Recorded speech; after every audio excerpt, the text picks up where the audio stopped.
The World of RPGs, Episode 29, Belgium. Welcome to the World of RPGs, a podcast in which we travel around the globe and learn about the local role-playing game scenes. I'm your host, Mo Bartz, and in Episode 29, we're going to Belgium. I always start with some personal RPG news, but there really isn't anything because since the France episode 28, I just had 1 week of vacation and didn't get any gaming or RPG book reading done. I mostly used the free time to edit this episode, so there's no news there. Now, Belgium is a confusing country. Let's start with the personal connection. I visited Belgium in March this year, and it was so weird. Now, don't get me wrong, I really liked it there, except the weather. The people were nice, there was amazing food, good public transport, top museums. For example, I was in the Comics Museum in Brussels, and they had original paintings showing Cthulhu and some pieces by H.R. Giger there. But then, well, you see what was weird. So Belgium is a kingdom in Western Europe, situated between France, the Netherlands, and Germany, and all 3 languages are official in Belgium. The population is about 12 million, and the traditional religion is Roman Catholicism. And now to the confusing part. So the northern part of Belgium is called Flanders, and the main language, Flemish, is basically a dialect of Dutch, so the language spoken in the Netherlands. See episode 27. When I was there in Antwerp and a small town called Geel, I could mostly understand the written language because I grew up in northern Germany. Then, the southern part of Belgium is called Wallonia, and the main language is French. And these 2 parts of the country don't really interact much with each other, though apparently culturally they are quite similar. And then there's the capital city, Brussels, which is almost between the 2 regions, but a bit more to the north. And there most locals speak French, but it's also essentially the capital of the European Union, so you find a lot of EU diplomats and a variety of languages are spoken in the streets. So this makes the episode very interesting, and I even thought about splitting it up into the 2 language parts, but that would have made it complicated and maybe politically a bit problematic. So I just decided to leave it all together in one big mashup episode. And we begin with one of the players from the actual play excerpt I had at the end of the last episode. My name is Lien, and I actually got into role-playing at my previous job. There was one colleague who wanted to do something over lunch, just rather than sitting at a table and eating our sandwiches. He wanted to, be active. And he gathered some colleagues of which he thought, okay, they are going to love a fantasy world. And we just started playing D&D. And I had never heard of Dungeons and Dragons before. It just sounded like a lot of fun. And the rest is basically history, because that is where Stutjes en Draken actually started. And which other games have you played since then? We have also played Monsters of the Week, but we mainly stick to Dungeons and Dragons, actually. Now you said we, and you mentioned the name of a podcast. So can you say a bit about that? How did that get started, and what do you do there? Stutjes en Draken is the podcast that we started actually due to COVID. We used to play at work during our 1-hour lunch break. But when COVID hit and we were at home, we had to move our sessions to online. And, we had the whole evening ahead of us. So we started playing longer sessions, sessions that could become a podcast episode. And because we were all at our own desk, at our own computers, it became possible for us to record it, and we had a lot of time on our hands, so we just thought, let's just try it. There aren't many actual play podcasts in Flanders, and we just gave it a go and saw where it went. So you just said in Flanders, which is in the north of Belgium, so in which language would the podcast then be? I want to say Dutch, but that's not really true. We started playing, at work in our own private setting. And we're all from the west of Flanders, which has a very typical dialect. But we didn't want to change that because we were recording a podcast. So we just decided, hey, let's just speak as we normally would and warn people that this podcast is in West Flemish. And people say that it's very understandable, that they sometimes miss a few words. But we think that it adds to our authenticity, the fact that we just speak our own language and have a West Flemish word in there somewhere. Because we play in West Flemish, we kind of wanted to make that clear in the name of our podcast. So we wanted to include a typical West Flemish word. We did some thinking and we came up with stoetjes because that's also very fitting because we started playing over our lunch break while we were eating our stoetjes, so our slices of bread over lunch. So that's the first part. And the second part is just the Dutch translation of dragons. So the campaign is Dungeons and Dragons as a setting. Are there any like West Flanders cultural elements in it, or is it the classical fantasy setting?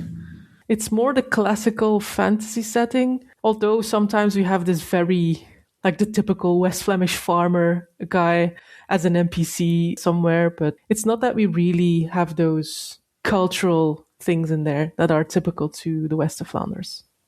And what is the campaign about? Is it in a specific D&D setting like Forgotten Realms? Yeah, the module that we're playing is actually based on the Strixhaven book. So it's in a school setting.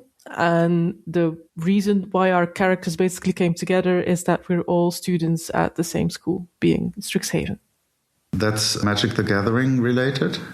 I think there's a bit of overlap. It's also just our DM who decided, hey, I want to do something with Strixhaven. So you're in the second season of this campaign? Yeah. But you also have some one-shots in there. Can you say something about them? The one-shots we play are usually a necessity because a player or our DM is going to be out for a few months because of usually good news, pregnancies and children being born. And then we move on to one-shot. We've played some stuff from Helden op Papier, who writes small modules in Dutch. The writer came over even to DM his own module. But then there's also one of our players who did a one-shot for us, and that was actually a lot of fun. And this Helden op Papier one-shot, what was that about? It was the Dreiging in Drengdal one, and it was basically an adventure where we had to find out what was going on in the city of Drengdal, where they set an olive tree on fire, and there was a whole mystery tied to it. Is that a newly developed town or is that an official thing? I mean, in other words, is that a Flemish setting? No, it's something that he came up with. I'm asking because in the Netherlands, there are some D&D modules that are set in the Netherlands. Our DM did something similar, actually. It's been 2 years already, I think, in the campaign. We went to a city called Sleethage, and then I discovered that is actually a very small town near where he lives. But he didn't tell us that. I had to discover it myself, that is where he took his inspiration. Do you also participate in other gaming events? Like as a podcast group, do you go to conventions or other events? We have done that in the past. We have been to Gameforce in Brussels. We've also been to Facts, which is a kind of Comic-Con like in Ghent. And then there was Day of Dungeons, of course, where we have been as a podcast and where the past few years I've been as a workshop host. What kind of workshops? I've done 3 already now. One about character creation, one about how to become a DM, and one about how to write your backstory.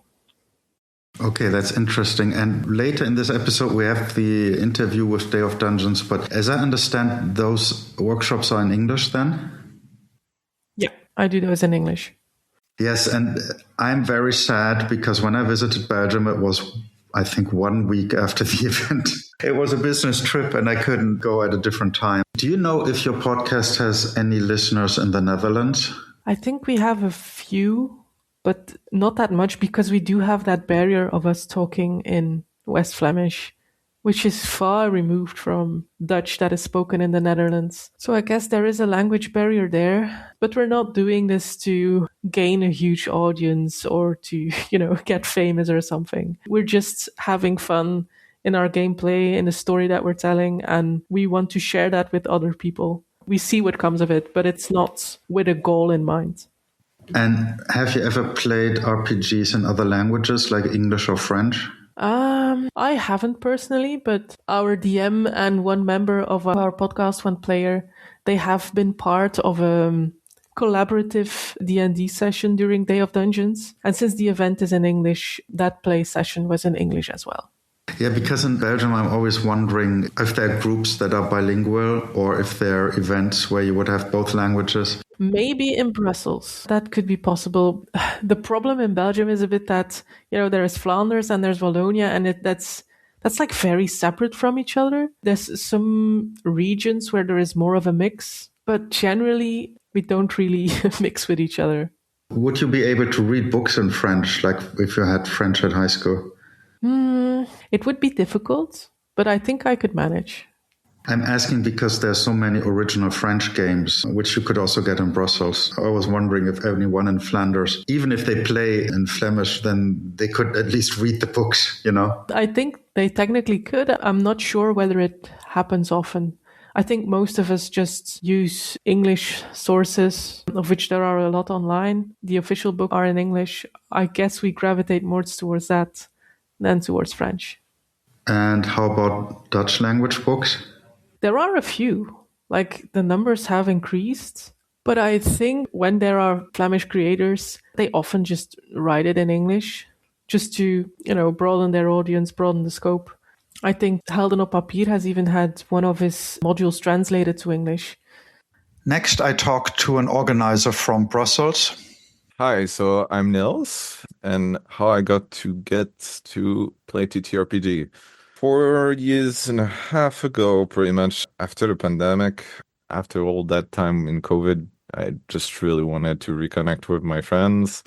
And also, I somehow got, after years of wanting to play, like as a player, decided to go on my own, like I'm just going to be a DM. And also with that, it was Critical Role got into my views. I really got into the fact that I always wanted to be a director, a movie director or something, and kind of strung a chord with me when I saw Matt do what he do. It was kind of a perfect moment in time. It was just like a calling. So it was really great. And which games have you played since then? I started with D&D at first, 5th edition, but after like a good year and a half, I really went just with that. I got into miniature printing, 3D printing in general, and also like painting, which was like really a stress relief and a way to finally find a different way to be artistic. But with that, it came with like being closer and closer introduced to other TTRPG when I started at first a club, which was D&D Brussels, and then that became an NPO Tales of Brussels, where I got to meet lots of DMs, actually.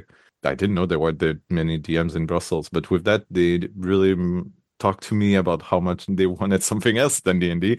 So I was like, at first, I was like, it's still my first TTRPG, so I'm not really sure, like, still protective of it. And then I went straight away with quite a bit of Morgborg, Cyborg, also from them, which was very cool because I'm such a fan of the cyberpunk genre and Cyberpunk 2077. It was really great to go into it, especially since it was like such a high octane, fast going TTRPG, quite a bit of a difference. It didn't work out too much for my players. They really liked like having a character sheet very developed and stuff like this, but it was very cool to have that. Also change of pace, like seeing that it would go very fast. I did also a bit of Goblin Quest, just the fun of it. It was a nice little one. It's really just like a goofy one, but it's just simple. And for me, I found a way to perfectly introduce people that were completely beginners and didn't want it like something big. I could even like make it like for family, like introduce it for family. It was very nice. I also tried on a bit Shadow Dark. Right now, I'm also very interested into going with at least Draw Steel just for the mechanics. Just see how it would go with it. Like, since I'm not a fan of like what I see in Pathfinder, for example, even though I know that lots of people like it. But for me, I was like, okay, I love RPG stat system, like in many games. Like I'm a big gamer also, but sometimes I want it not completely just numbers. That's why, like with the even though there's quite a bit, now that I master it, I see compared to other system, it's okay. It's not as like too fleshed out like Pathfinder. I definitely want to try the Cyberpunk Reds. People have been bashing it a bit, but I'm like, ah, come on, it must be fun somewhere. I got myself a copy of Daggerheart, but I loved the concept and everything. I tried a one shot, but I didn't find my vibe.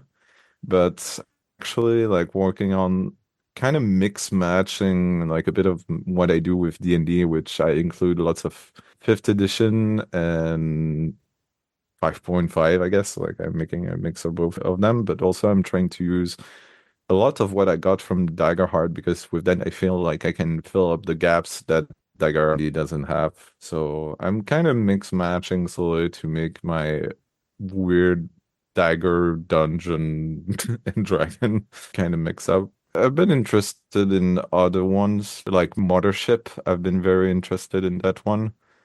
I don't know if I can manage to make something like this.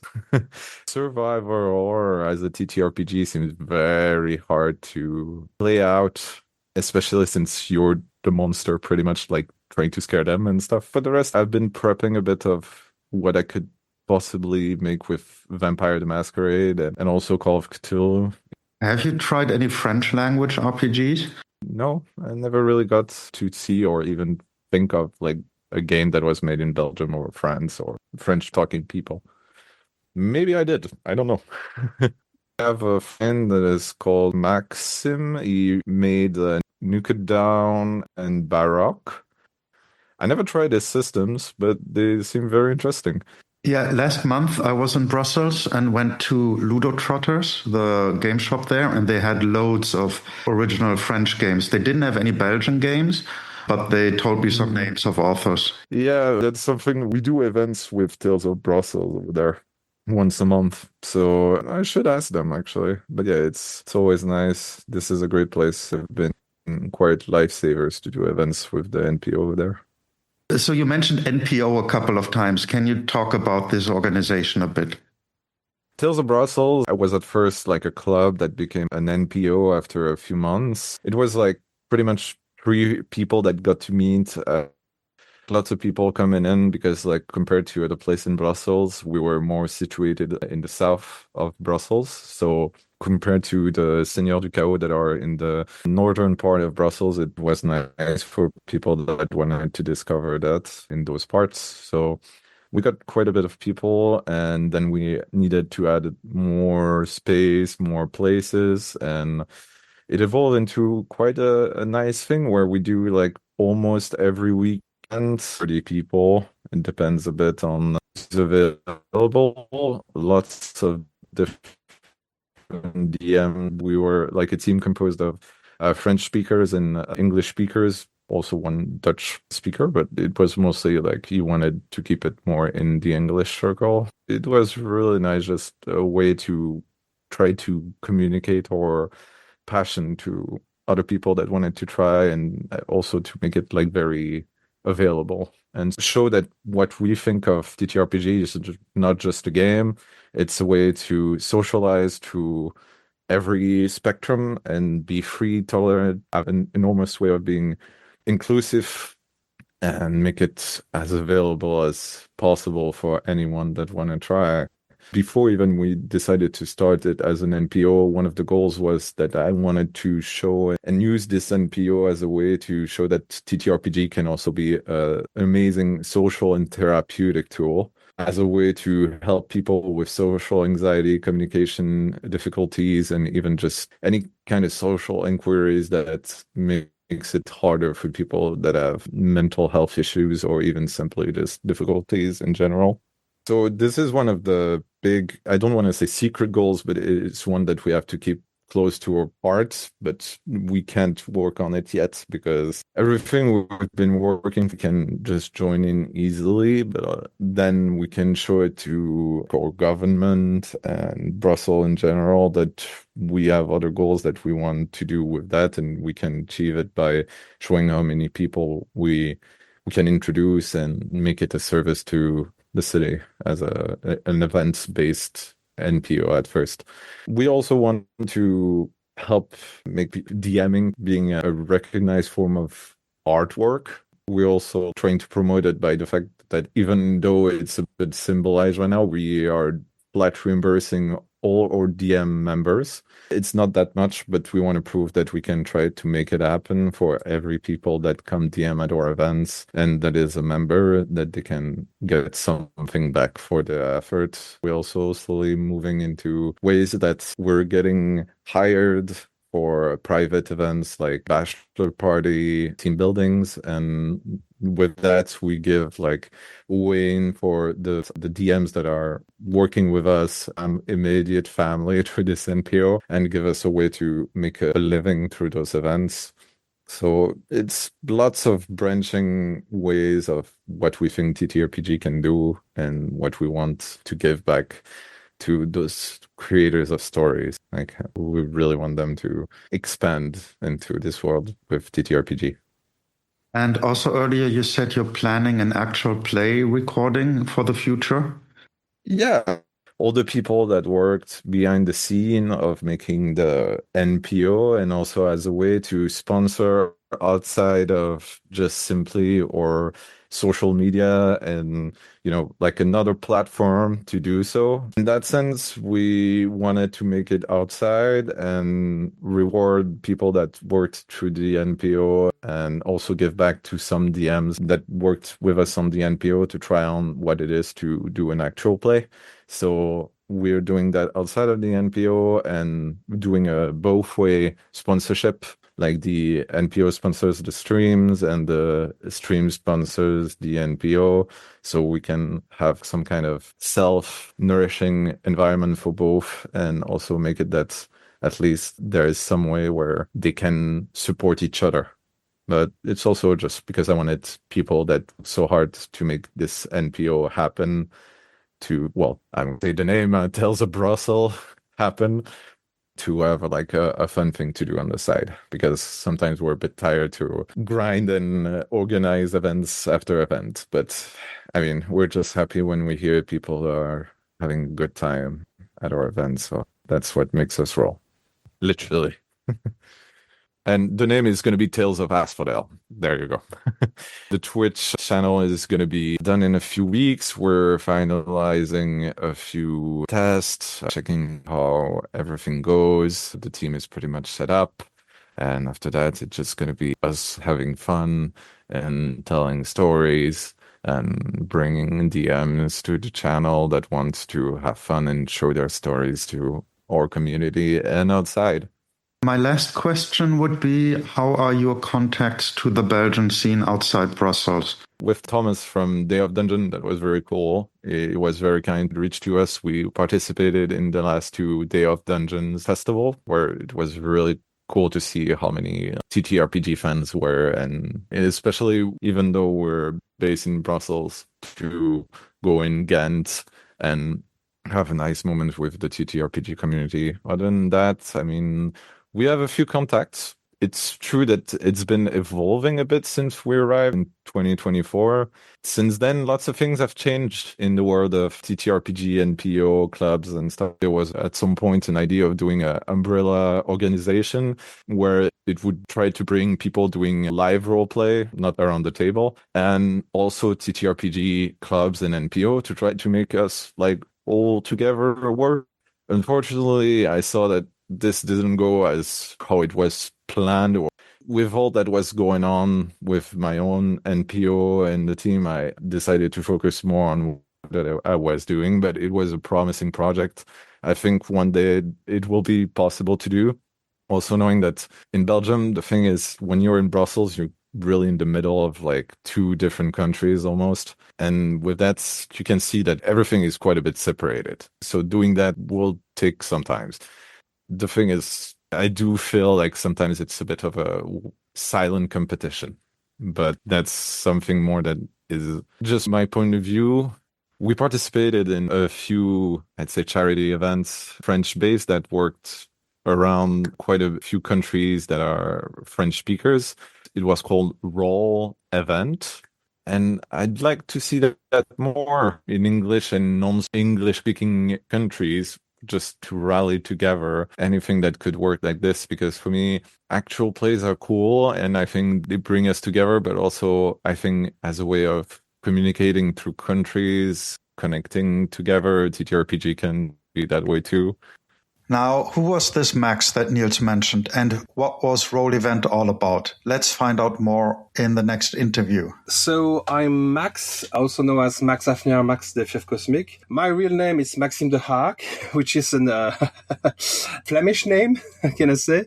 And I have discovered role-playing games during my university. It's more than 20 years ago. It was first on table, then in live as live-action role-playing games.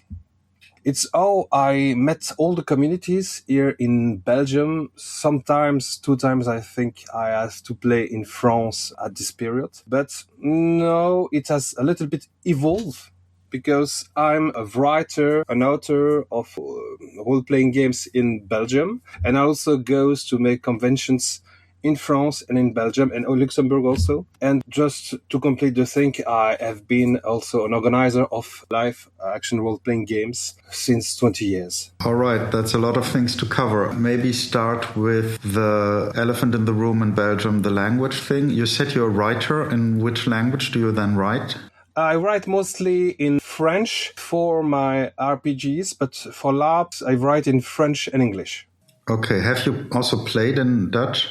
Not really playing Dutch. It's something I'm not comfort with, but I can make parties and I have talks with people in Dutch, but I never tried to do it for role-playing games. And the writing, so what kind of things do you do? Are they own games or modules? I create my own games after mostly taking part in live-action role-playing games. I decided before the COVID in 2017 to go back to role-playing games, and I had in some cafe some parties where we can play during the whole afternoon or all night parties about my games, notably. It was Nuka Down at this period, which was a post-apocalyptic game about Belgium in a future post-apocalyptic. It's all really survivors with mutations. And after, during COVID, I mostly developed another ideas I had, I think, in 2016. It was Baroque, which has now become a LARP and RPG. So let's talk about the post-apocalyptic one first. So you said it's set in Belgium. What would be specific Belgian in a post-apocalyptic setting?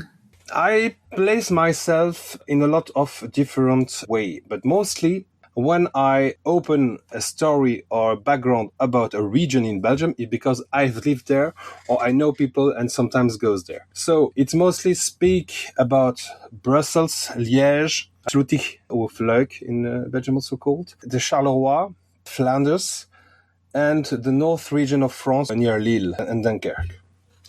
Those are I know, and so I take pieces of folklore and horror things that I mix together in this survival environment. Mostly because you are irradiated, most you will see horrors, like a little bit like in Cthulhu, or something from the folklore that are really aggressive against you. Can you give an example of Belgian folklore that you used? Yes, I will take it to one of the archetypes you can play, for example, Chanché. Chanché in Liège is known as to be, for one part, a miner, for another part, a soldier of Charlemagne.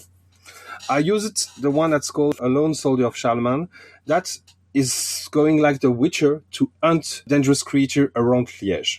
That was the idea. I use it. For another thing about Liège, I use also about the coach without head.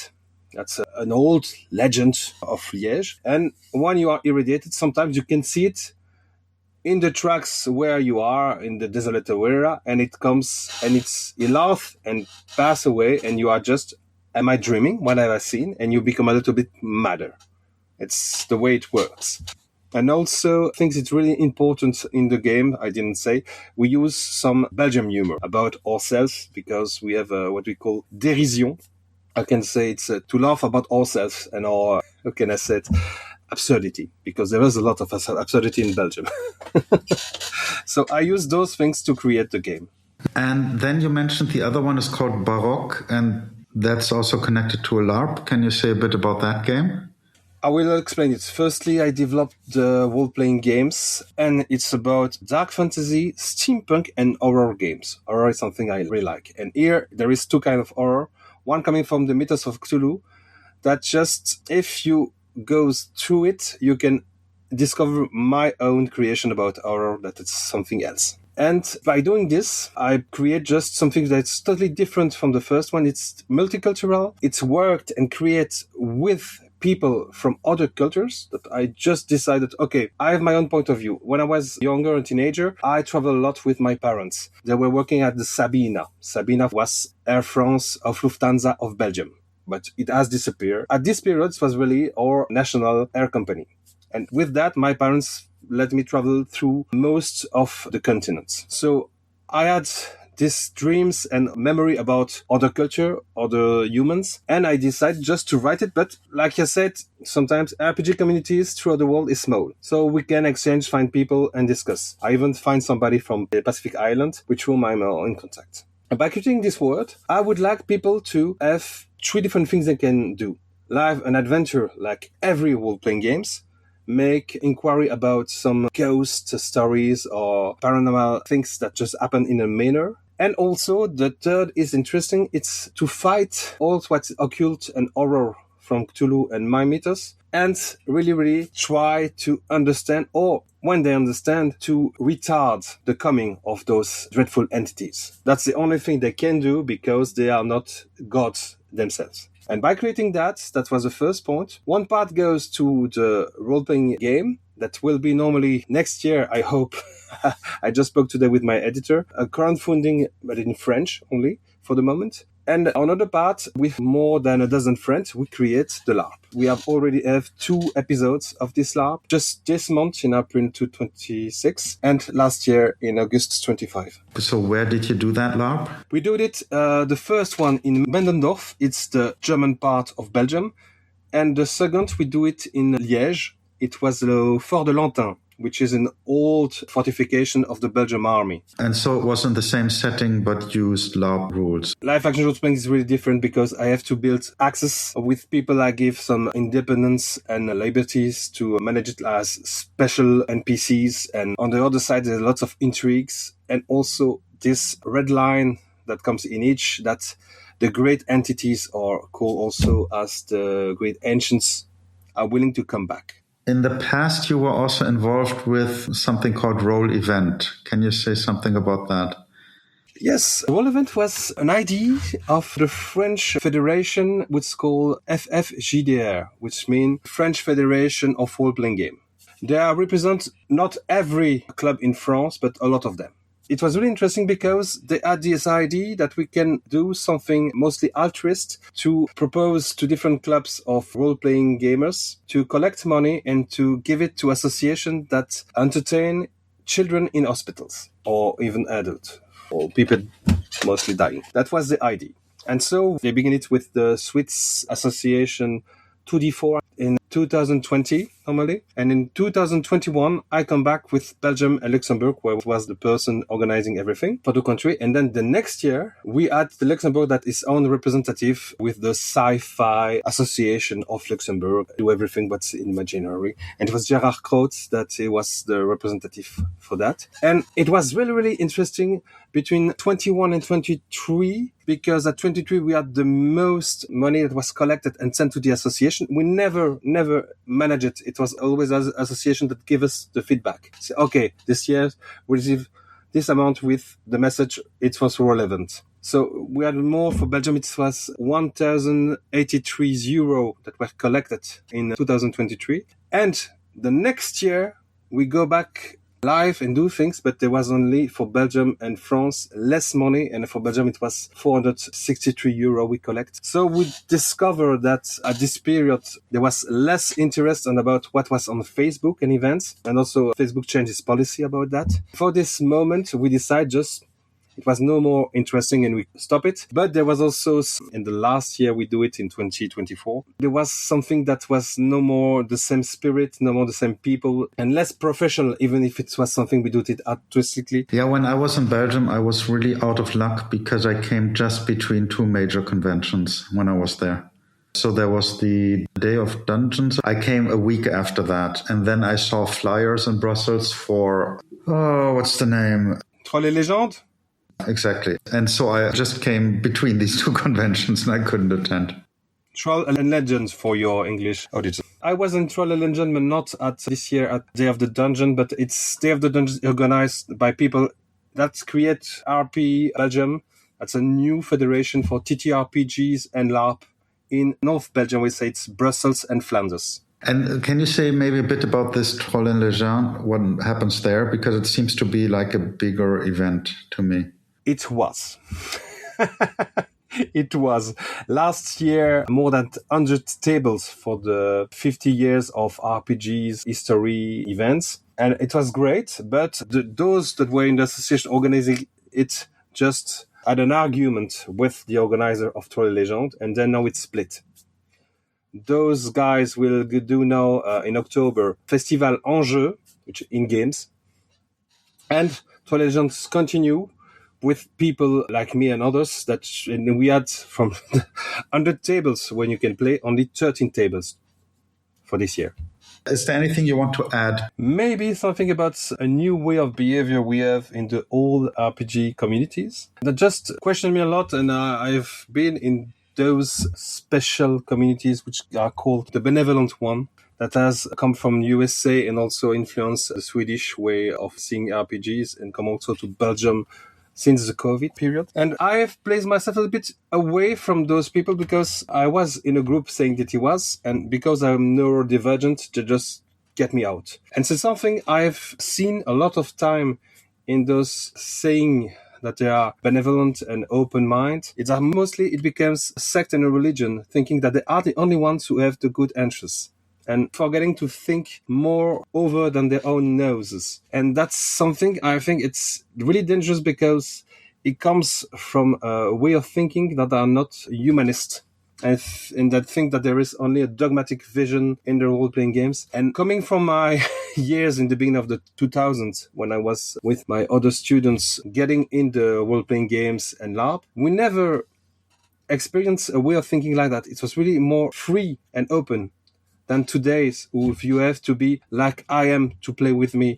You have to think the same than me to play with me. And that's something, like I said, it's really dogmatic and closed-mind vision of the world. And I think it's something, because we are multicultural also in Belgium, that just goes away the way of thinking of multicultural countries. And I think that it's maybe interesting to question in different games organization, federation, associations, if you want to go in this kind of games where there are only those that agree with everything I do, I say, and those that don't agree, which is against democracy also, I think. Max and Lean both mentioned Day of Dungeons, so of course I also had to talk to them. Hi, I'm Thomas. I'm a writer, I'm a game master, I'm a TTRPG organizer from Belgium. I have a strong focus on immersive storytelling, meaningful table experiences. I'm also the owner of Noi, a venue where I host regular role-playing sessions. It's like a board game cafe where I also help build a local community around tabletop games. And then I'm also the driving force behind Day of Dungeons, a large-scale TTRPG event, the biggest one in Belgium that brings together players and game masters for a full day of games and workshops and shared passion.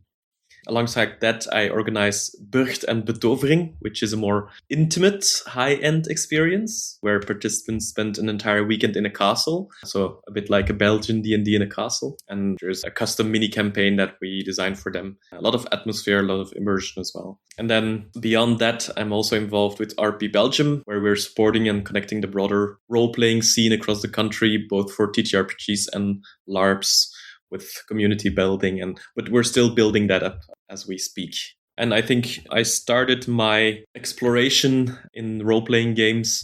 It might have been in the early 90s with Hero Quest, which is a board game, which is very adjacent to dungeon crawling and TTRPGs. But then a bit later, I think around 2002, 2003, when I was about 15, 16 years old, I started playing mostly online at that point through forums. And which games were these? These were mostly custom games. They didn't really have set systems all the time. It was more a text-based role-playing game where in each forum you had a little bit different kind of rule set. I struggle to remember the games, but these were obviously inspired by D&D, but also video games a lot, like Final Fantasy, which, of course, Final Fantasy is also inspired by Dungeons and Dragons famously. So yeah, it was all connected. I played with a lot of Americans, a lot of British people, and online that meant with these forums, it wasn't chat-based. So it was really you you created a text thread and then you waited for people to reply in these as their characters. There was sometimes a system of dice rolling, but not always. I tried this out 20 years ago, but it wasn't for me because I need the immediate reaction you have in face-to-face games. I completely understand.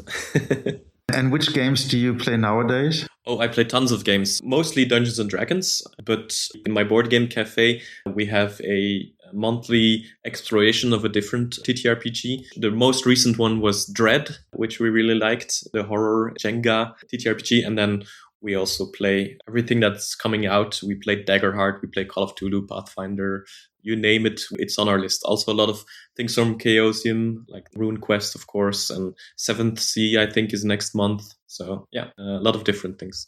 Yeah, I have my issues with Dread because I sometimes play at a board game cafe and when the table next to it has Dread, it's just too loud. Yes, we made sure that we had 2 separate rooms, one for Dread and one for the D&D sessions. And where is that cafe? In which city? It's in Diest, which is located in the same region as Leuven and not too far from Hasselt, which is more to the east of the country. Okay. Yes, when I was in Belgium, the train I took always had Hasselt as the end station, I think, because it was from Antwerpen to Hasselt, the train. It's in between there still. Let's come to the other activities. Let's start with Day of Dungeons. What is that? What happens there? So about 5 years ago, some of my friends and I felt the need to bring people together, bring the community together. In Belgium, we have a few conventions where D&D can be played. We have Comic-Con, we have Facts, and there are always D&D tables. First, they were organized by D&D Ghent, the local community in Ghent, and then now it's usually D&D Belgium, so a more umbrella organization of D&D groups in Belgium. In these kind of conventions, you have so many things going on that D&D or TTRPGs are just a very small part of it, and we wanted to really focus and bring people together for an entire day of fantasy and role-playing. So we started organizing it, and quickly it became very popular, being the biggest TTRPG event that's happening now in Belgium with focus on playing. So we have a lot of play sessions, not just D&D, but all kinds of TTRPGs and workshops. We have those as well. So there's a big schedule of workshops on how to play, on how to DM, creative workshops. We have all the usual staples that belong to the hobby. We have a beautiful market with a lot of vendors, creators who bring their own dice, who bring their own materials. We've got a mini painting booth where you can paint your miniatures. We've got, a lot of LARPing lately as well. In the past few years, we've been focusing on that as well. So people can try out sword fighting, these kind of things. It's a lot of fun, an entire day of people you meet where everyone shares the same hobbies and share the same enthusiasm. And it's really wonderful to bring all those people together. Yeah, I saw the pictures on the website, and so there was quite a lot of interesting stuff. And my question would be, so there are different booths, different organizations or different vendors there. Is there anything there that you would say is typically Belgian? Maybe, I don't know, the food or maybe some things they sell or connected to Belgian culture? Yeah, that's a great question. The food is definitely, we need French fries there because they're a staple of Belgian culture. But I think beyond that, we have a lot of focus on bringing Belgian creators together. So we have people from Belgium, also the Netherlands, who are at the market with their own creations, be it real physical objects or stories that they've created for D&D or their own systems even. I know you've talked to Erland, who has been at our venue a few times with his books and his creativity. We try to give a platform to a lot of the Belgian communities as well. So we invite local groups to come and introduce themselves and to connect with each other. Yeah, we make sure that whatever is typically Belgian and TTRPG can be found there, which is a very diverse group of people. I think that's one of the main cultural aspects of Belgium, that we are so diverse. Every city, every province, and even the regions in Belgium, we don't all speak the same language. Even people who do speak the same language don't always understand each other. So that's very interesting. I think Belgium is a very big cultural mix of a lot of uniqueness. And I think that shows as well in Day of Dungeons because of the variety of things that we can offer because of that. So how does that work with communication? The main language that we use on Day of Dungeons is English. So we ask dungeon masters and people who give workshops and everyone involved to at least offer to play in English. But of course, when an entire table is Dutch speaking or French speaking or even Spanish speaking or German speaking, we of course give them the possibility and the opportunity to switch to the language that they are more comfortable with. But in that, I think Belgians are fairly good in speaking and communicating in English. And that's one of the choices that we made early on for the festival, to not make it a strictly Dutch-speaking festival or a strictly French-speaking festival, but we can invite anyone connected to the TTRPG world. We also have Brussels in our country, which has a lot of international attraction, a lot of expats as well, who aren't always native to one of the languages of our country. So for them, it's really helpful that there are sessions in English as well. Something I just realized, and I haven't asked anyone because I always went like, oh, it's French or Dutch. There's also a German language minority. Are they represented in any way in the gaming scene? I have no doubt that there are D&D games played in the very small German part of Belgium, but myself, I haven't been in contact or connected with them yet, but hopefully I will someday. But I am not aware of any local groups that have sort of organized play there.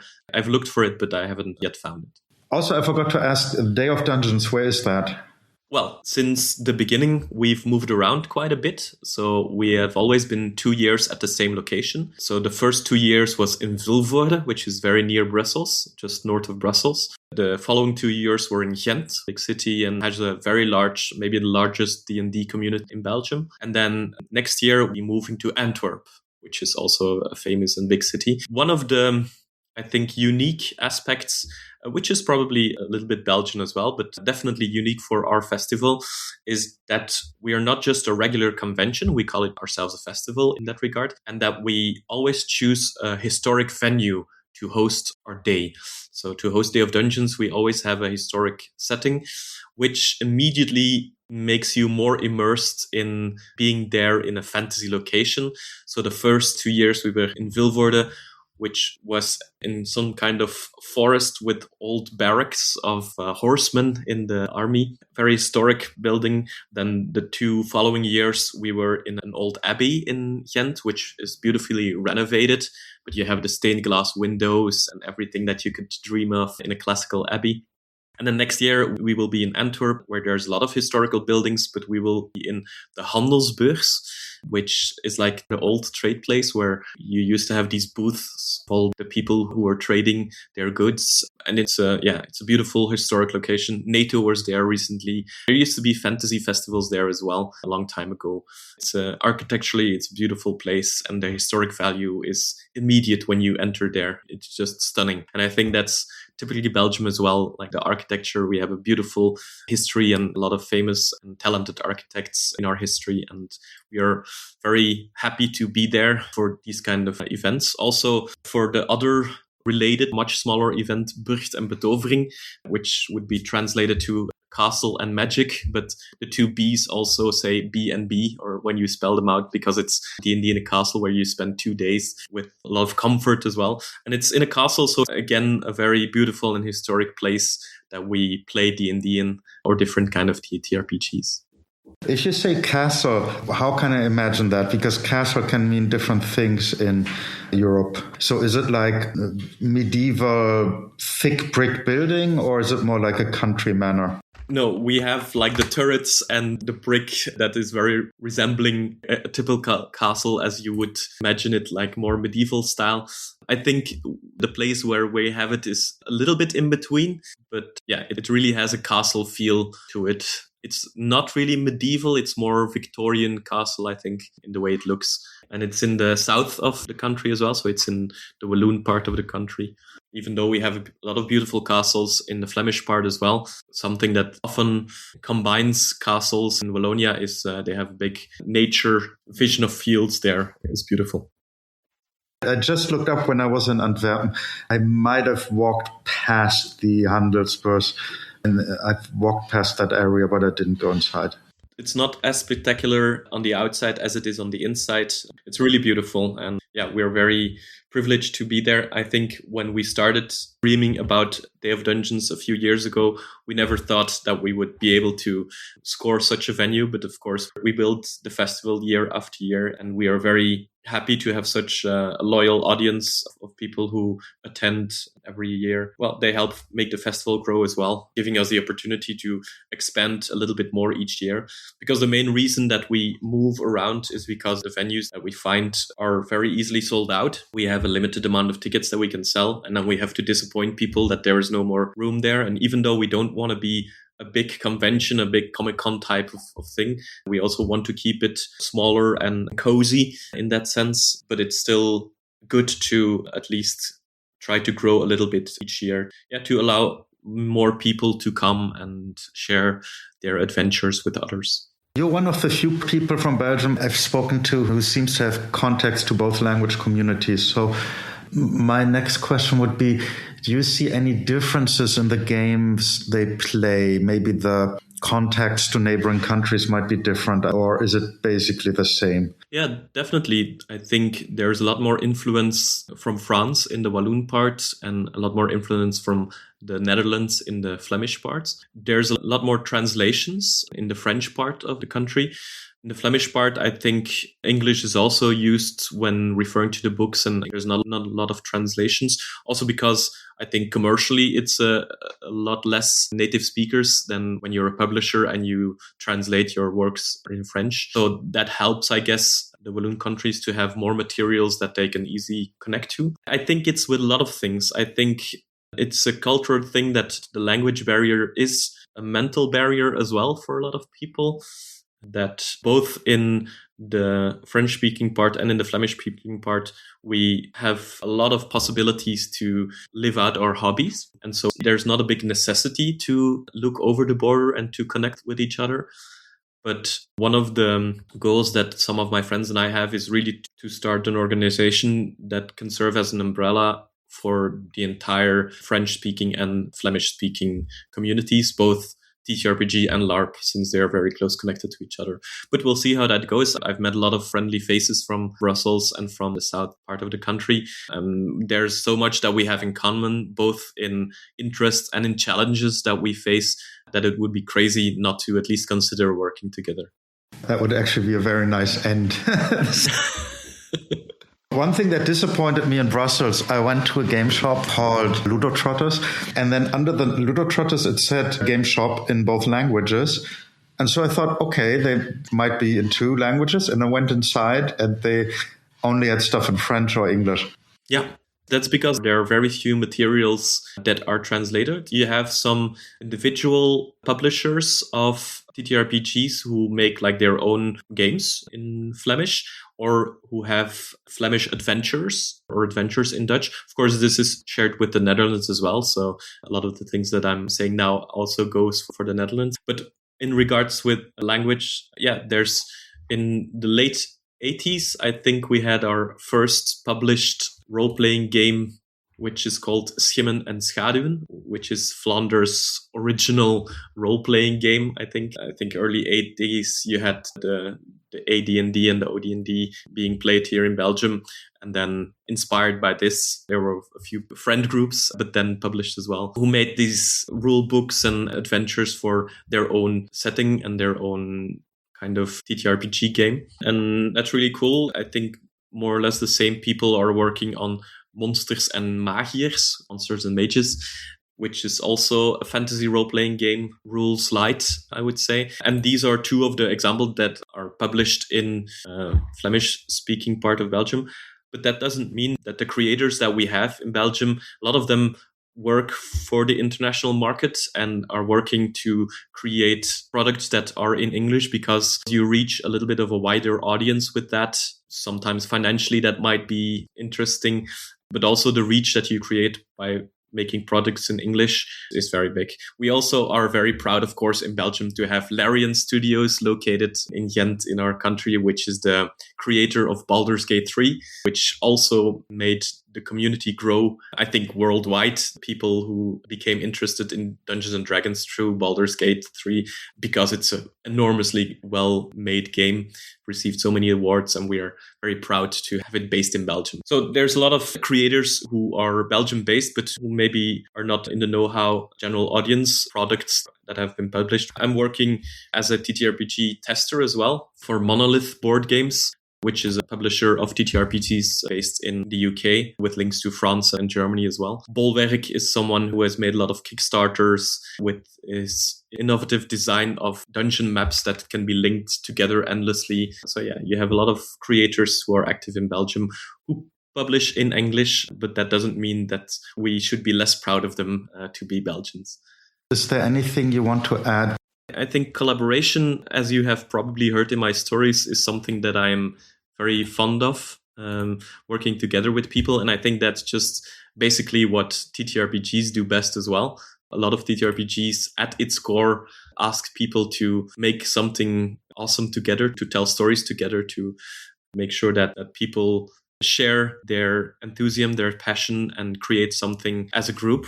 And I think that's one of the things that I'm linking my passion for the game as well as my passion for organizing things together. I think those are two sides of the same story. And especially in a game where so much entertainment is passive, TTRPGs ask you to participate, to collaborate, and to be present. So that's rare, but powerful at the same time. Now, when I visited Belgium this spring, I mostly visited Brussels and Antwerp, but I also wanted to go to a game store and get some gaming done in a town close to where I stayed. But the days were long and I was exhausted in the evening, so I couldn't go. And I thought at least I have to talk to someone from that store to find out what I missed. My name is Alexander. I'm part of the Nexus Game Store. The way I got into role-playing games in general is a friend of mine wanted to play Vampire the Masquerade first, and we were a bunch of friends, read about it, heard about it, and we're like, yeah, sure, let's just get into it. He hosted a few nights with us to play it, and then eventually we basically stumbled over into D&D and everything that comes with it. That was a really big part and is still a really big part of our friend group. We come together, I think, bi-weekly. We try to come in together to play it, as well as homebrew, as events if we can. About Vampire the Masquerade, I have to ask, back then when you played it, was it set in the US or did you play that in Belgium perhaps? The setting was Victorian London, basically. So he had an entire setting based in Victorian London, which was really cool. A lot of us were fascinated by that era, seeing as we were from the Gothic Middlehead scene as well. Did you ever play a session that was set in Belgium, perhaps in the Victorian age? No, sadly enough not. The thing with Belgians in general, I feel like, is we're not really that interested in our country or like our country's past necessarily. If you compare to like French people, for example, they're pretty patriotic, so to speak. As to Belgians, we don't really have that, I feel like. I know some of the history of Antwerp, but that's about it. Like, I barely know anything about like Brussels or other cities here in Belgium, to be fair. I also usually play World of Darkness games in the UK because then you can make up more stuff than when you set it in your hometown. And my hometown is big enough that it would house enough vampires, but it would just be weird. And what other games have you played except Vampire and D&D? I've played the Warhammer tabletop at a certain point. I've played Warhammer 40k at a certain point. Arkham Horror. Really wanted to give it a try and try out Daggerheart at a certain point, but didn't get to it, sadly enough. Yeah, I think that's going to be about it, like RPG-wise. D&D is definitely the biggest one for me. That really made a big difference for me. And the game books you have for D&D would then be in English, I guess? Yes, I don't think there's actually any like Dutch translations for D&D books, or at least not as far as I've seen. So basically everything was in English. Our sessions in general would be like a mix of English and Dutch. Mostly if we're speaking out of character, we do it in Dutch. If we were speaking in character, we do it in English. So we basically have an understanding like, oh yeah, I'm saying this in character, so the DM also knows, like, oh yeah, I can basically mess with that if we say something wrong. So yeah, we do try to make that distinction. I do know that other groups that I've played with or have seen play, that it really depends on the DM itself. Some groups try to do it completely in Dutch because, for example, someone's not really proficient at English, which is rare, to be fair, here in Belgium. And other times people do it completely in English because someone's not fluent in Dutch. So we do have that. Have you ever played with anyone from the French-speaking community? Well, I am actually getting a group together now to play a D&D campaign with me as DM. And one of them is from Bologna, so they are naturally French-speaking, but they can speak a bit of Dutch. But you can hear that they have a serious accent in their language, so they're not 100% proficient. And if they speak to us in Dutch, they tend to switch to English without realizing it because they know they're not 100% proficient. Next group of questions would be about Nexus. Can you tell us a bit about that place? The game store has been open now for a little over 6 months, I think now. I've only recently joined the store about 2 months ago. So the store was open basically as more a board game store, but the interest of Joyce, for example, really lies with Magic the Gathering mostly and card games. They did have some stuff for D&D as well in the store at the start, but it basically died down a bit. Then they noticed there was an influx of DMs and groups that wanted to play, so I basically got hired as well as a part of that to make sure that we can help those groups set up and get them the stuff that they need, and also just give them basically a second home where they can come and play some D&D. We're also renovating the store at the moment bit by bit, and we're actually even creating 2 complete D&D rooms with props and everything in the rooms.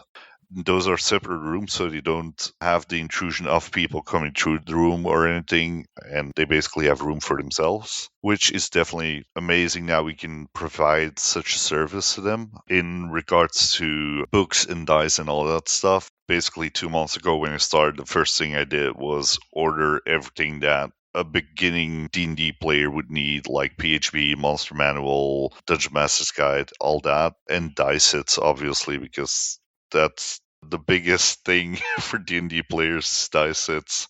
One thing we forgot is, where is the store? I mean, in which town, where is that located? The store is located in Herentals, boven de 41.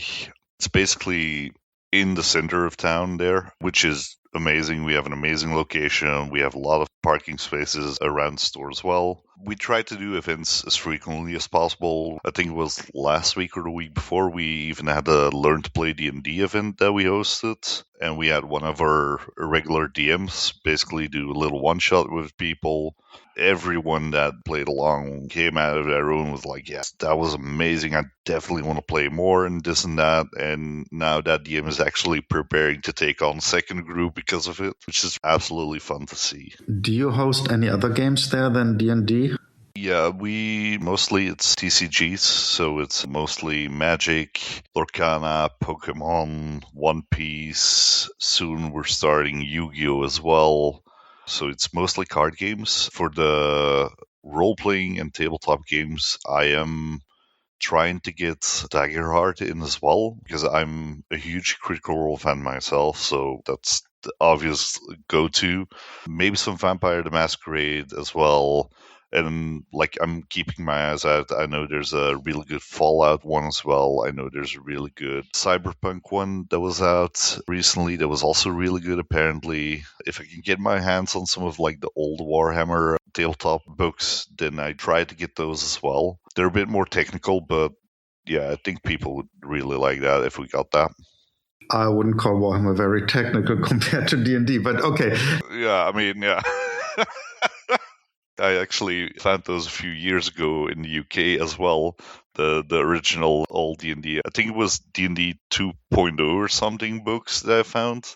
Immediately bought them all, brought them home, Yeah, it's definitely, if you compare that obviously to 5.5 or 5.0, yeah, it's a huge difference now.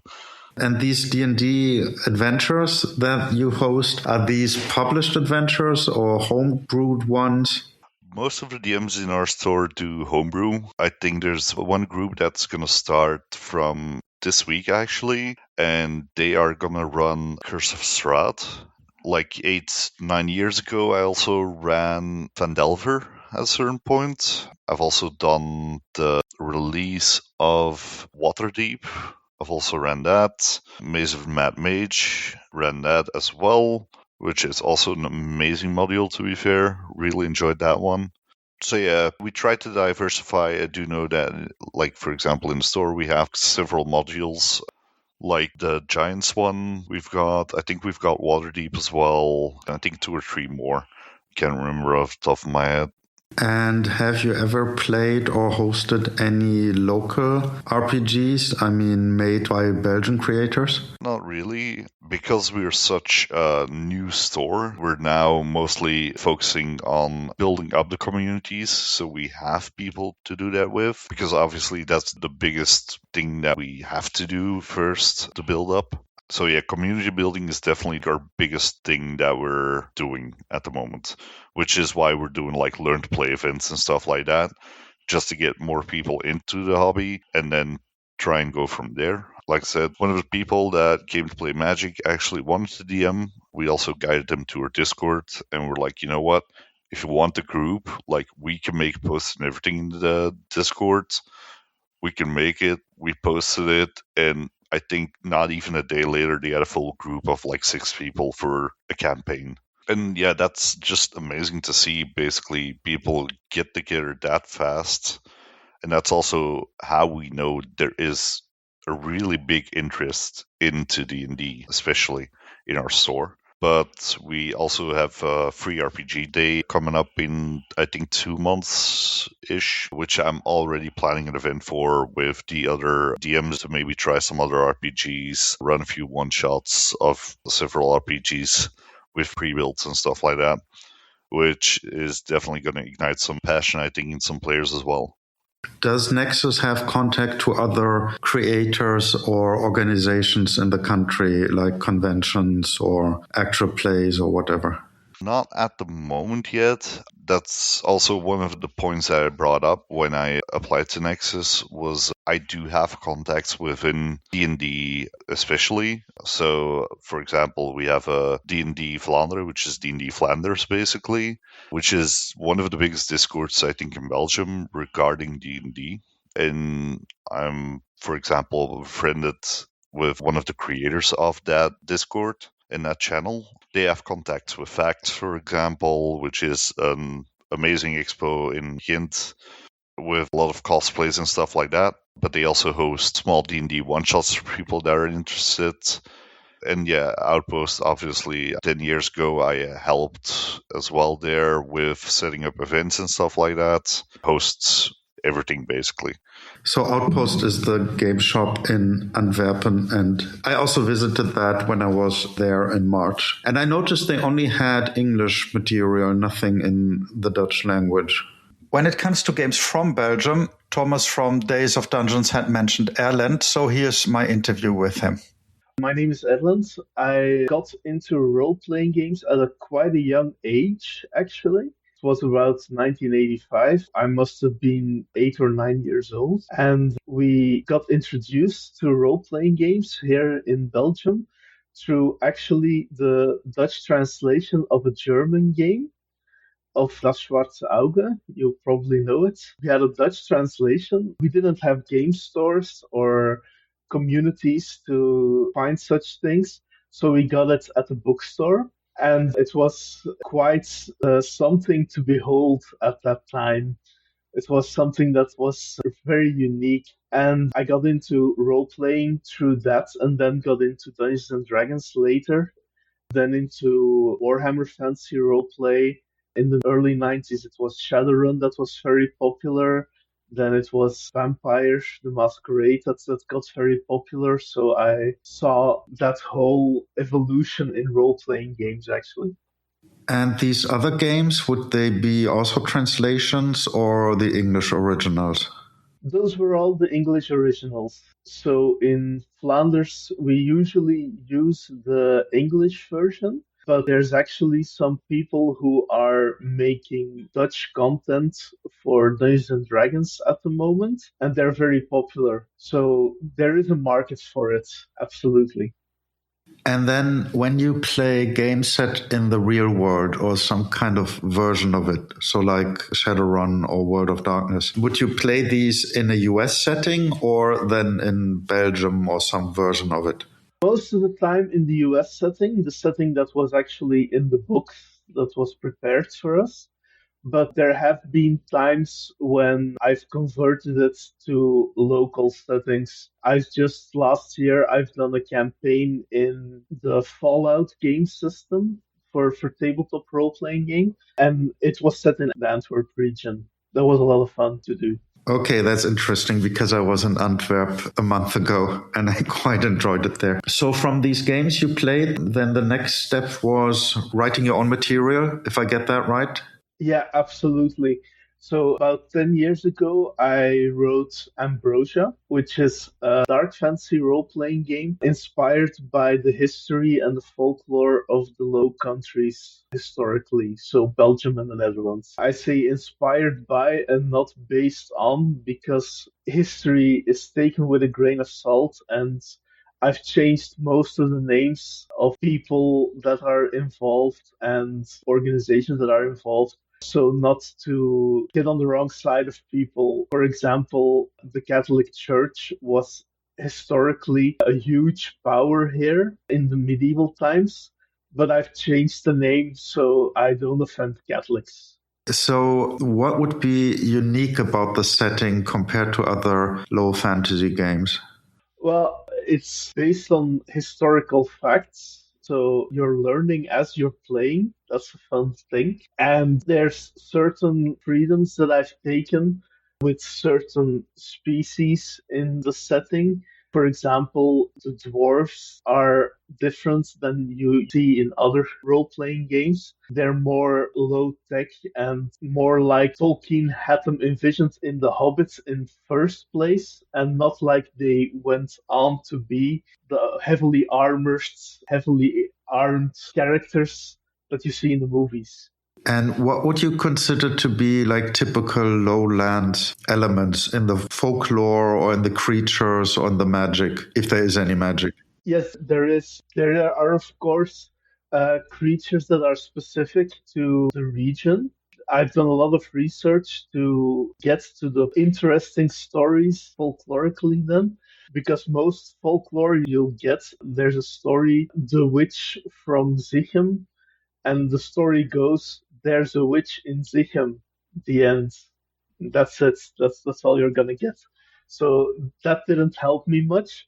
But there are other stories, for example, for demons and devils that would seek out drunk people in the night and to jump on their backs so they wouldn't get home in time, which is, of course, a great excuse you can have when you're drunk and you don't get home in time to your wife.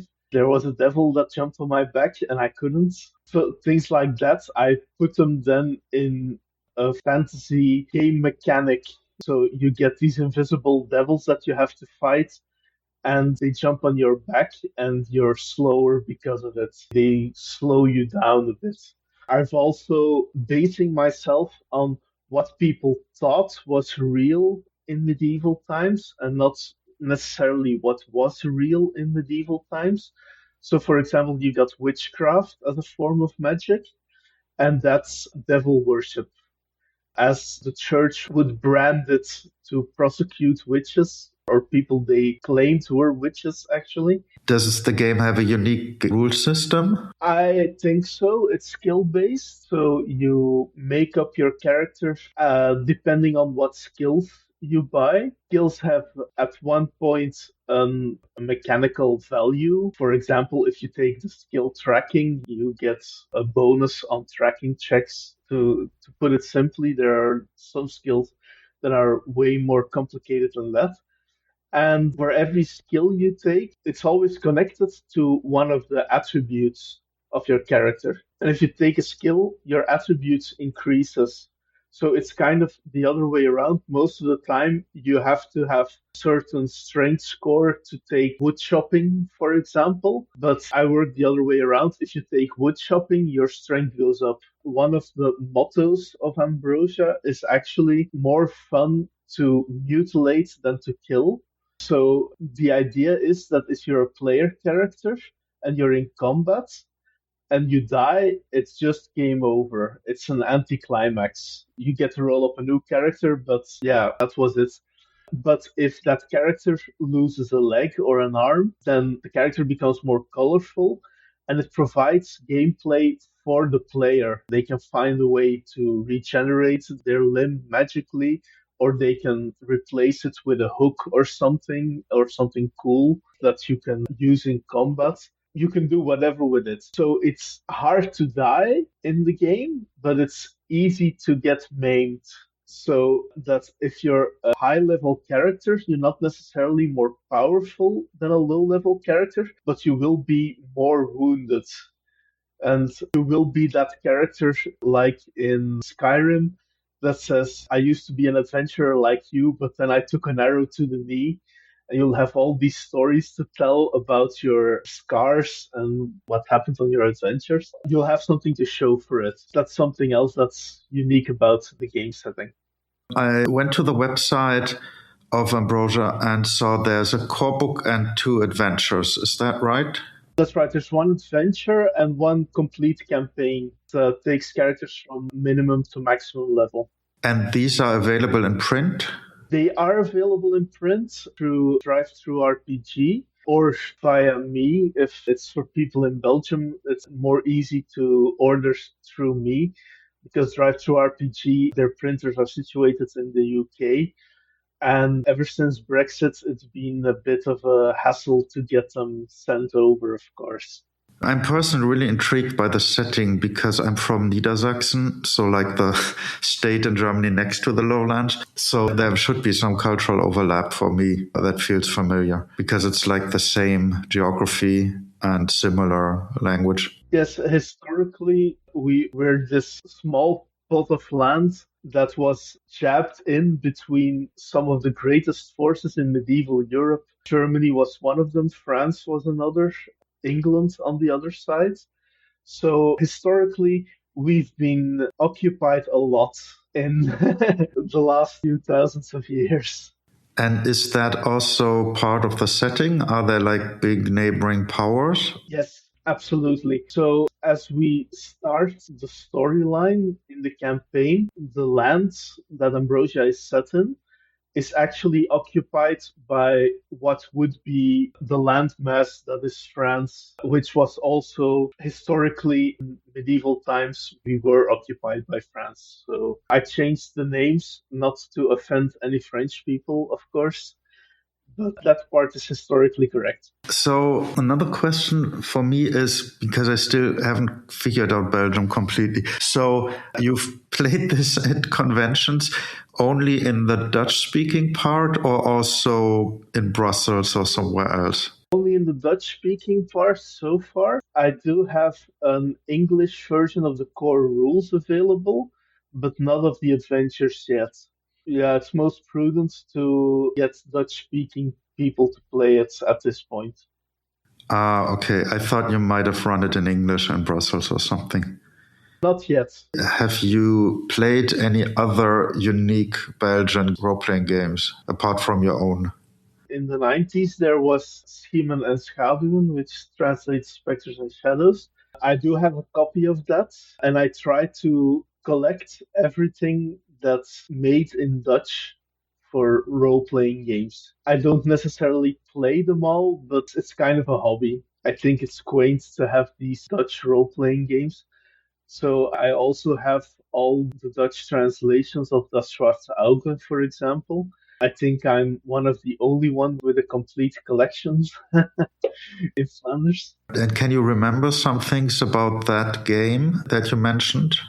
The setting and feeling of it? Schiemen en Schaduwen, yes. I never actually played it, but it's in my collection. The original version is pretty hard to find nowadays. It is a high fantasy game, and it's, if I'm correct from just reading through it, it's heavily influenced by Warhammer Fantasy Roleplay in the late 80s. And you also said you played Warhammer Fantasy Roleplay. So how do you see the Marienburg material? Yeah, it's mostly based on the Netherlands, not Flanders. But it is funny, of course, to see certain places that have been influenced by it. I've been told by a German friend of mine that Das Schwarze Auge has in their setting also a Dutch-inspired place. That might be. I've never much played Das Schwarze Auge.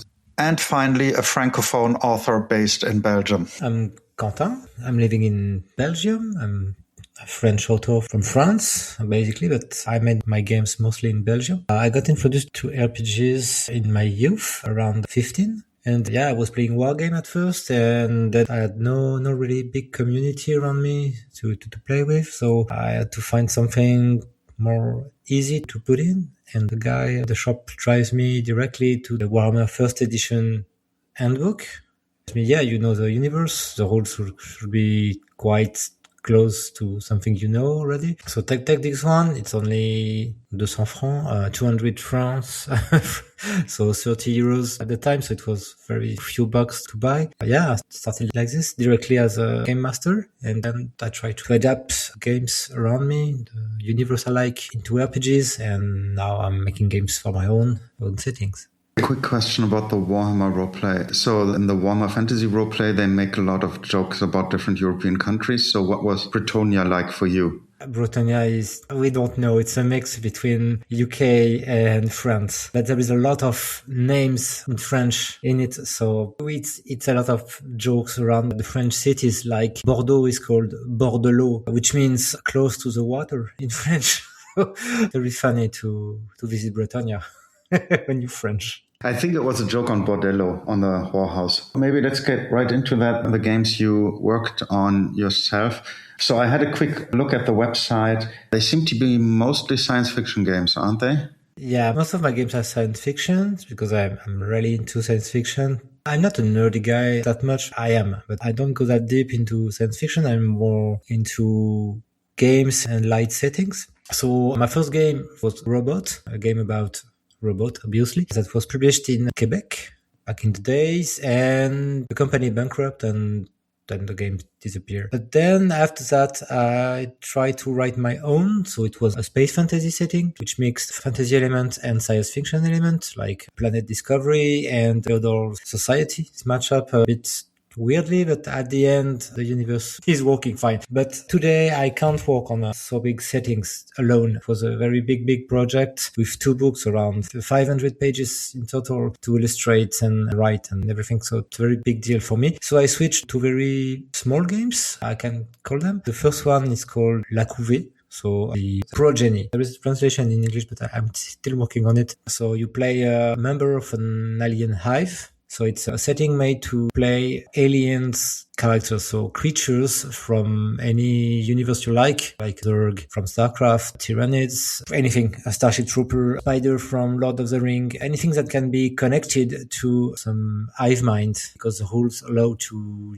play with dice that represent the collective consciousness, and there is a lot of mutation around to evolve, so you have to share your XP point, and you have to share your action points with other players. So it's very weird at the first time and also playful because people are making jokes a bit nerdy around creatures and everything. The second one is Anime Was a Mistake. A bit long name, but it's meaningful. It's a game around anime tropes. So with this set of rules, you can play any kind of type of animation you like, but the game is not meant to recreate the universe of an anime in particular. So you can't remake exactly Dragon Ball Z or Naruto, but you can remake an episode of any genre. The focus is on the jokes and the tropes of an episode. So you can play anything you like, but it will be some kind of cheap copy. And that's the fun around, because in France, we have a big culture of redubbing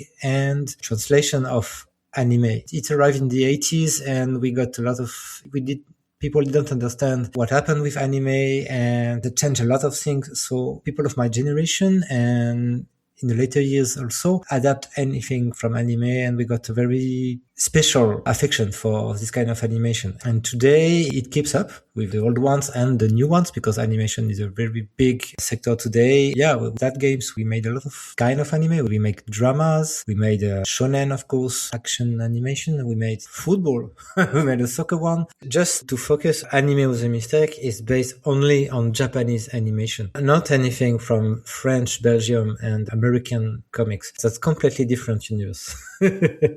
One game that sprung out to me was Insectopia. Can you say something about that one? Yeah, I wrote a scenario for Insectopia because the guy asked us to write a scenario for an extension. He asked for multiple authors to write something in their style. So I made a scenario for Insectopia about a swarm. So you have to play against or with the swarm. And the focus of Insectopia is more classic. So you have classes represented by different type of insects, and that's kind of in a way because they have all their specificities as insects. But you play, it's a bit like Dungeons and Dragons because you have classes, you have a big universe, and you have a lot of stuff to discover. So the focus is made on the scale of things. So you are very, very small, and all the things around are very, very big. So the rain is a calamity for them, and the density of things are quite different. So the game master need to put that into the game, not play like a regular fantasy we have. There is a very important, I think, settings element to put in the settings to make it really appear and shine as a specific universe. So that Insectopia is a game written by someone else and you wrote a scenario. So it's a French game. Yeah, I just wrote a scenario.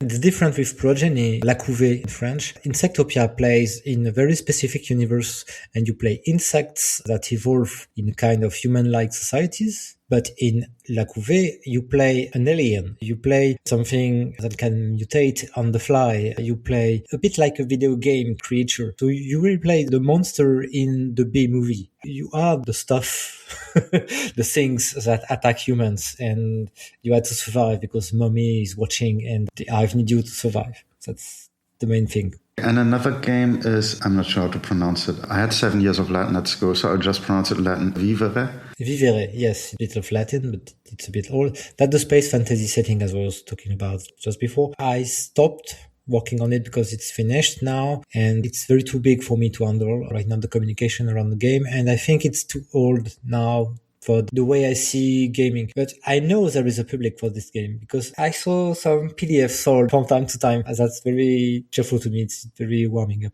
It was the game that was mentioned in the bookshop. I asked, is there any author in Belgium? And then they mentioned that game. Yeah, I will speak of the game. It's okay. Because it's the game I start with when I arrived in Belgium. I made my first Kickstarter for it. I made around 2 Kickstarter, one from the Game Master book, the main book, and the Screen Master extension.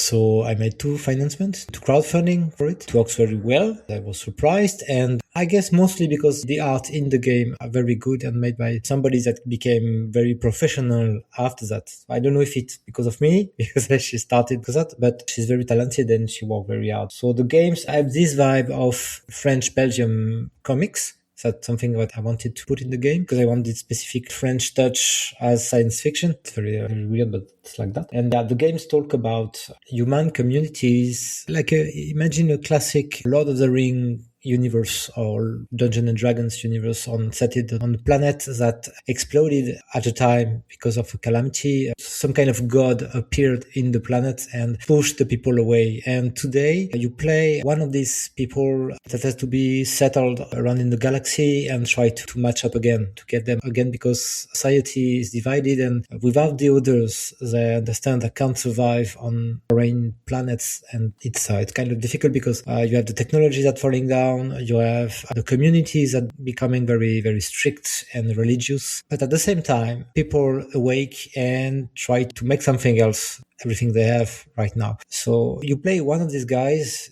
and there is a lot of intrigue.